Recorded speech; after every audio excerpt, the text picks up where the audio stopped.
வாசகங்கள் மே 12, 2025 பாஸ்கா 4ஆம் வாரம் திங்கட்கிழமை.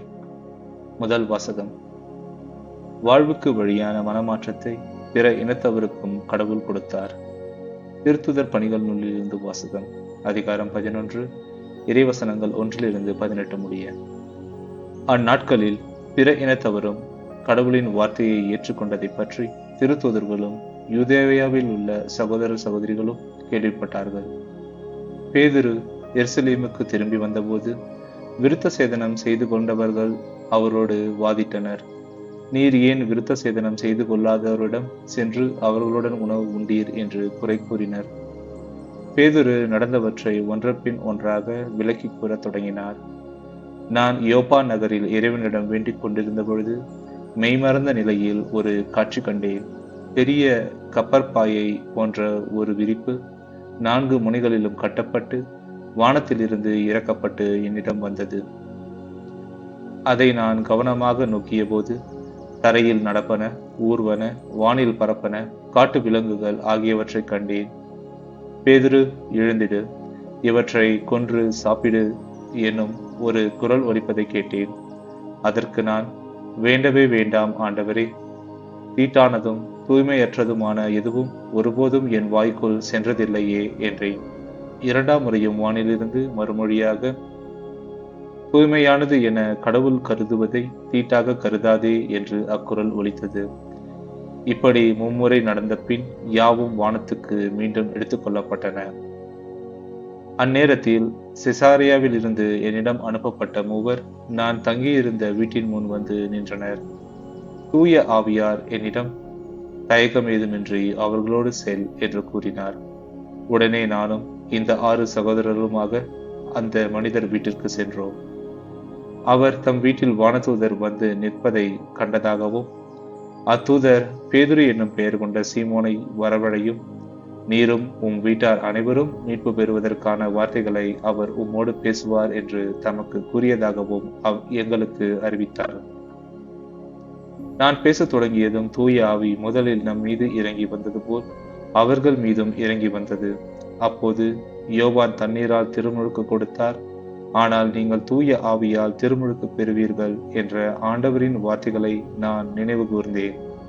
இப்போதும் ஆண்டவராகிய இயேசு கிறிஸ்துவின் மீது நம்பிக்கை கொண்டபோது நமக்கு அருளப்பட்ட அதே கொடையை கடவுள் அவர்களுக்கும் கொடுத்தார் என்றால் கடவுளை தடுக்க நான் யார் என்றார்.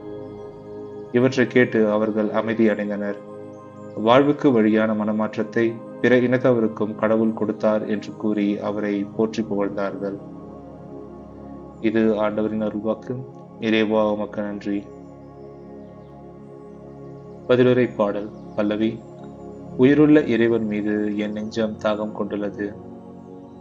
கலைமான்கள் நீரோடைகளுக்காக ஏங்கி தவிப்பது போல் கடவுளே, என் நெஞ்சம் உமக்காக ஏங்கி தவிக்கின்றது. என் நெஞ்சம் கடவுள் மீது, உயிருள்ள இறைவன் மீது தாகம் கொண்டுள்ளது. எப்பொழுது நான் கடவுள் முன்னிலையில் வந்து நிற்கப் போகிறேன்? பல்லவி. உயிருள்ள இறைவன் மீது என் நெஞ்சம் தாகம் கொண்டுள்ளது. ஒளியையும் உண்மையையும் அனுப்பியருளும். அவை என்னை வழிநடத்தி உமது திருமலைக்கு, உமது உறைவிடத்திற்கு கொண்டு போய் சேர்க்கும். பல்லவி. உயிருள்ள இறைவன் மீது என் நெஞ்சம் தாகம் கொண்டுள்ளது. அப்பொழுது நான் கடவுளின் பீடம் செல்வேன். என் மன மகிழ்ச்சியாக இறைவனிடம் செல்வேன். கடவுளே, என் கடவுளே, யாழிசைத்து ஆர்ப்பரித்து உம்மை புகழ்ந்திடுவேன். பல்லவி. உயிருள்ள இறைவன் மீது என் நெஞ்சம் தாகம் கொண்டுள்ளது. நற்செய்தி வாசகம். ஆடுகளுக்கு வாயில் நானே. யோவான் எழுதிய தூய நற்செய்தியிலிருந்து வாசகம். அதிகாரம் 10, இறைவசனங்கள் 1-10 முடிய. அக்காலத்தில் இயேசு கூறியது, உறுதியாக உங்களுக்கு சொல்கிறேன், ஆட்டுக்கொட்டலில் வாயில் வழியாக நுழையாமல் வேறு வழியாக ஏறி குதிப்போர் திருடர் அல்லது கொள்ளைக்காரராயிருப்பர். வாயில் வழியாக நுழைபவர் ஆடுகளின் ஆயர். அவருக்கே காவலர் வாயிலை திறந்து விடுவர். ஆடுகளும் அவரது குரலுக்கே செவிசாய்க்கும்.